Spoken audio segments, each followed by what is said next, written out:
So உங்களுக்கான question இதோ 1 + 2 + 3 + ... + 105 equal to watts. 1ல ஆரம்பிக்குது, நேச்சுரல் நம்பரா இருக்குது. இது எல்லாத்தையும் ஆட் பண்ண என்ன ரிசல்ட் கிடைக்கும் அப்படின்னு கேட்டாங்கன்னா நீங்க என்ன பண்றீங்க, இந்த கடைசி நம்பர் இருக்கு இல்லையா, அதை எடுத்து எழுதுங்க. இதுக்கு அடுத்த நம்பர் என்ன, 105க்கு அடுத்து 106.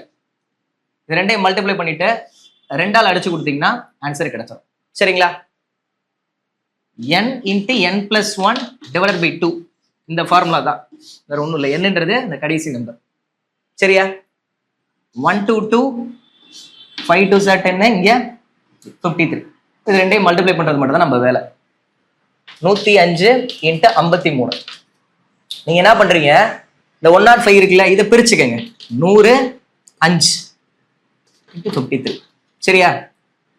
53 ஃபர்ஸ்ட் 100 டைம் மல்டிப்ளை பண்ணா 5300.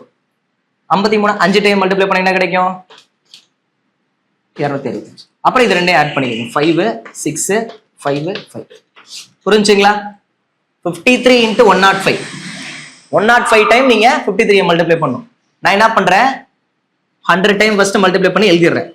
அப்புறம் 53 5 டைம் மல்டிப்ளை பண்ணி எழுதிடுறேன். இது ரெண்டையும் சேர்த்துக்கிறேன். சரியா? இல்ல நீங்க இப்படி கூட பண்ணலாம். 105 × 53. 53 கூட பிரிச்சுக்கங்க. 50 3. 105 50 டைம் மல்டிப்ளை பண்ணி எழுதிட்டு அப்புறம் 105 3 டைம் மல்டிப்ளை பண்ணி எழுதிட்டு அது ரெண்டையும் சேர்த்துக்கிட்டா கூட ஆன்சர் வரும். மல்டிப்ளை பண்ணும்போது நீங்க என்ன பண்றீங்க, ஏதாவது ஒரு நம்பர் ரவுண்ட் அப் பண்ணிக்கங்க. இந்த மாதிரி கொஞ்சம் ஈஸியா இருக்கும். இல்ல அதெல்லாம் நான் பண்ணிடுவேன் நார்மலாவே அப்படின்னா யுவர் விஷ், பாத்துக்கிறேங்க. ஸோ 1ல ஸ்டார்ட் ஆகுது, இயல் எண்களா இருக்குது. முதல் 105 இயல் எண்களின் கூடுதல் என்ன, what is the sum of first 105 natural number அப்படி கேட்கலாம்.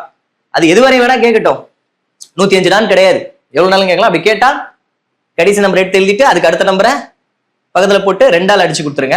Will get answer. ஃபார்முலா இருக்கு, n × n + 1 / 2. சரியா? நோட் பண்ணிக்கிறீங்க.